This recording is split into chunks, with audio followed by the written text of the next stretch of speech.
Good morning, everybody. We are on day 4 of the challenge. I hope it is going awesome for everyone so far. So, I just wanted to make a note that, if you've watched day 1 and, maybe you haven't done the assignments yet or the challenges from days so far, I want you to give yourself a break. This is not school. I think so often good morning, Marcy. I think so often we sign up for challenges like this and we don't do the challenge that day or we don't do it the next day. And then we feel like we're behind and then we feel guilty and then we get hard on ourselves. And we're like, oh my gosh, just never mind. Guys, this is not school. I want to break from the mindset that if you haven't done one of the assignments or watched the videos, you are not behind. You are always exactly where you are meant to be.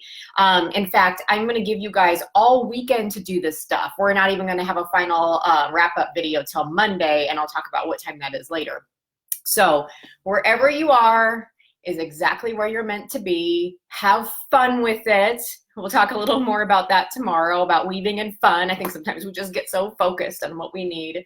So if you feel like you're not caught up, take your time. The videos are out there. You can watch them. They're not going away. Even if you don't get to this until next week or next month, you are exactly where you are meant to be. So today, we're going to talk about one of my favorite tools. And it's something I've been doing for a good chunk of my life, but I just didn't know it until I went through coach training and they put a name to it. And I was like, oh my gosh, I've been doing this without even knowing it. And my hunch is that you have too, when you've made some really big shifts in your life. So I was having lunch with a friend yesterday, and we were talking about our life moments, our life aha moments. Good morning, Sonia.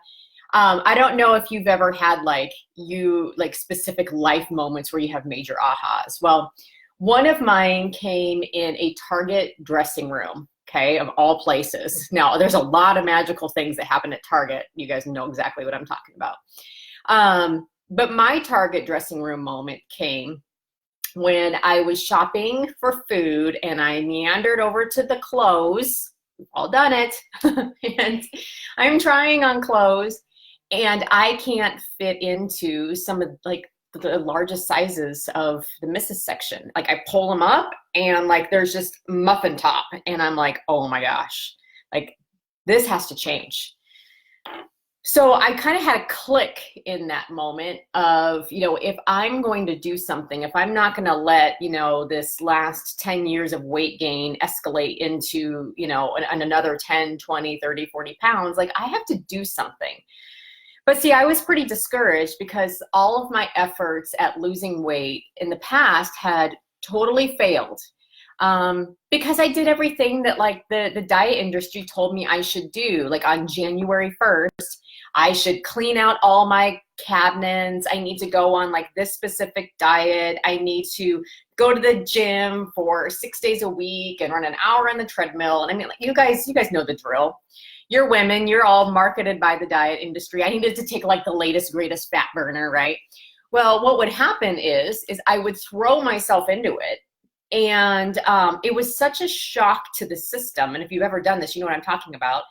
You can last on that kind of lifestyle or that diet for a good 3 weeks. And if you're starting in January and you're living in the Midwest, Nebraska, where I live, you guys know how that is, right? So in January, you're motivated, you start out, you go good for 3 weeks. And then all of a sudden, the big snowstorm hits. And you're like, oh, I can't make it to the gym today. It's just too hard. And you're like, you know what? I've been dieting hard for 3 weeks. I'm going to go out with my friends tonight. I'm going to, drink a few beers or glasses of wine and have cheeseburger fries.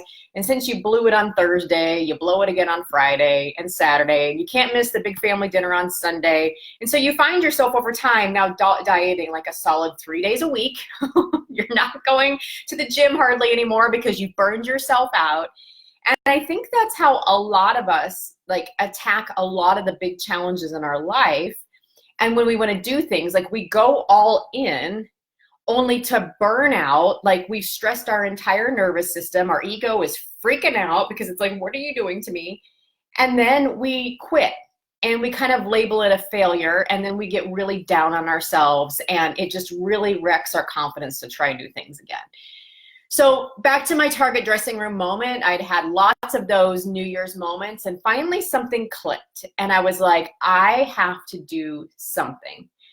But I also knew that I couldn't approach, my goal at that time was losing about 30 pounds. I couldn't approach that like I had approached it in the past. In fact, I had to take a much more long-term approach to it. And so I left my heap of clothes on the floor. I walked out and I was like, okay, by this time next year, what do I want to have happen? And I thought that 30 pounds was a pretty big stretch goal. And in fact, it was. I actually didn't lose all of those 30 pounds in that first year. But I just kind of backed it up. So I'm like, okay, by this time next year, if I need to significantly reduce my weight, and I kind of had 30 pounds as a goal in my mind, but like I was talking about with our Brave Energy statements, I wasn't like zeroed in on that as a number. I was like, I need to proceed through this healthfully, with fun, with a long-term mindset change. And if 30 pounds is the right number, then that is what will happen. And if not, my body will set at the right weight. So I went home that day and I kind of just mapped out a plan. I'm like, okay, in 1 year from today, if I want to achieve a more ideal weight for myself, you know, what does that look like? What does my day look like? What does my lifestyle look like? What things am I saying yes to? What things am I saying no to? And then I just walked it back. I'm like, okay, so if that's 1 year from today, what might 9 months look like? What might my life and my goals look like in 6 months? What do I think I'm going to be ready for? What new things could I try? And then I kept backing that up. 3 months, 2 months, 1 month. What can I do next week? And that all started with something I could start doing that day. And my journey of losing 30 pounds, it took actually a little over a year. And I kept it off since then. And it really just started with, I just logged the food that I ate. That's the only thing I changed for like the first couple of weeks. I didn't add a diet, like changing the food. I didn't even start going to the gym.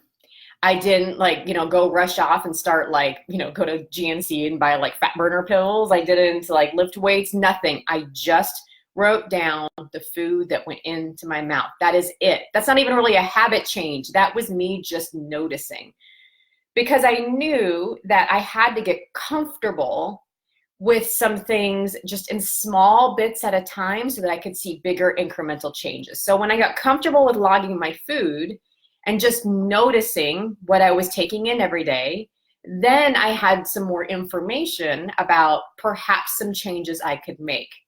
So then I started making a couple changes, and that took a couple of months. And then I started walking, and that took a couple of months.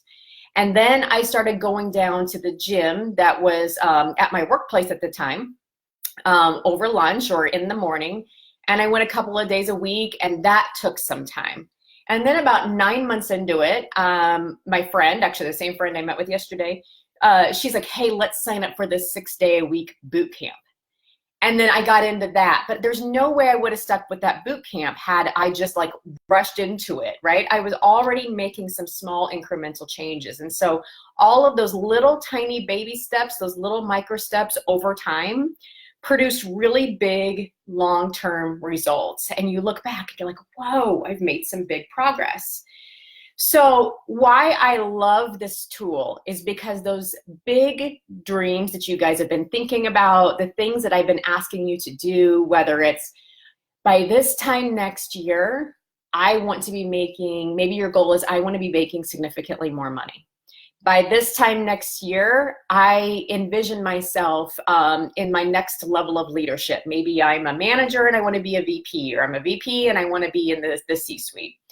Maybe by this time next year, you envision yourself having significantly more work-life balance. Maybe by this time next year, you're like, you know what, I'm showing up, I'm participating in meetings, I'm setting healthy boundaries. Whatever that is, I'm going to give you guys a worksheet today in your email. And if you're not getting daily emails from me, let me know, or check your spam filter because they could be there. You're actually going to get a worksheet. And the way this exercise works is I really want you to spend some time just really dreaming about, what is today? August 8th. So by August 8th, 2020, really envision your ideal day. Like, what are you getting up? What's your routine? What are you having for breakfast? You know, what's your commute like to work if you have a commute? How are you moving through your day? What types of meetings are you having? What types of projects are you working on? What types of decisions are you making? What's the general flow of your day like? How are you incorporating well-being time, exercise, whatever that looks like for you? What is your ideal day 1 year from now? What time are you leaving work? What's your evenings look like? What time are you getting to bed, etc.? There's also going to be a spot in there for you to really tap into how you want to feel. So if you guys haven't kind of caught on yet, I really incorporate a lot of mind-body work into the way I approach things, because I think so often we forget to check in with ourselves, and if our feelings, our emotions, our energies, our bodies are actually aligned with our goals. And I'm going to talk a lot more about that tomorrow. So how are you going to feel August 8th, 2020? My hunch is that you're probably going to feel, if we think of the emotions wheel again, you're probably going to feel more happy than you are sad or angry or fearful. That's just a hunch, right? That when you're a year out, you're going to feel happy, peaceful, content. So really just zone in on how you want to feel, because that can also help you find that brave energy I keep talking about, and you can infuse that into your how, or actually how you get there. So when you envision your ideal day in your worksheet, it's just then going to give you space for you to kind of back it up. Okay, so if this is your ideal day on August 8th, 2020, what do you need to be doing at 9 months, at 6 months, 3 months, 2 months, 1 month, 1 week? And then it just has you funnel it down into my smallest, bravest next step is. And guys, this can be like a turtle step this big. Remember that my journey to losing 30 pounds, the first thing I did was nothing. I just wrote down exactly what I was eating. My first mini step was just noticing. That's it. I just noticed. I didn't change anything. I just noticed. So, you know, your tiniest, bravest next step might be to write a script for a courageous conversation you're going to have. It might be not to start going to the gym. I'm just going to drive by some gyms that are in my area and just to see what feels doable for me from a gym commute standpoint. I do this exercise, guys, with a lot of my corporate leaders, especially if they are working on a big project or they have a big system launch or project launch coming up soon. And I ask them to envision, when you launch this project, this process, you know, when project comes to a close, what's the ideal state? How do you want to feel? How do you want your team to feel? And then I have them walk it back. So if you've got a big launch or a big project at work, this is an awesome activity to do to really help you keep track not only of your mind's milestones, but to help you manage your energy all along the way. So it's pretty short and sweet today, guys, but taking small, brave steps, I absolutely believe, is the secret sauce to making big, huge shifts in your life. Because when we take really, really small baby steps, we don't freak the ego out, okay? It's kind of like, you know, if you encounter a bear in the forest, you don't want to like run past the bear being your ego, in order to get by it. Like if you encounter a bear in the forest, you're probably going to walk around the perimeter and take itty bitty brave little steps to sneak past that bear. And that's kind of how I think we need to outsmart our ego, because if we wake it up, if we rush it, we try to stretch too far, we freak out, we get scared, and we just kind of snap right back to where we were. I know I started my business just taking a lot of very small, brave steps. I mean, I calculated this move for probably about, several years. I thought about it, but when I really made the decision that, yes, this is probably what I'm going to do, it took me several months of itty bitty freaking out, baby steps, super small stuff to get to here. So that's what I have for you guys today. Do the worksheet. Guys, this activity is super fun. It's super inspiring. Most of the changes I've made in my life have been using this process, whether it's switching jobs, losing weight, just changing my environment and moving out of situations that weren't right for me or my family or my health, and getting into things that were more healthy, helpful, and inspiring. So the worksheet will be online or in your email that you can use to walk through it, and really just think about envisioning yourself a year from today by this time next year.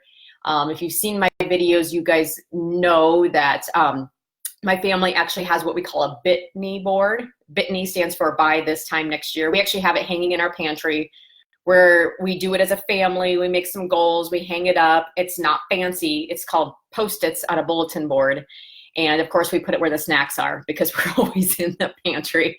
So when we see these things and it's visual and we hang it up, it's totally just like a slacker's vision board of some goals that we have. And it's pretty amazing how when you kind of have those things held public, how you kind of start to like unconsciously make decisions that carry you closer to where you want to go. So that's all I have. Good luck. Don't be scared to post little things in the Facebook group about your bravest next step. Some of you are starting to share your brave energy mantras, and they are so inspiring, you guys. I can't wait to hear what you guys are going to be working towards, what you've been thinking about, and what ahas you have. So that way we can get you entered into the gift card drawing that will maybe actually help you accomplish your by this time next year goals. So have a happy Thursday. You guys are doing awesome, and I'll talk to you again tomorrow. Bye.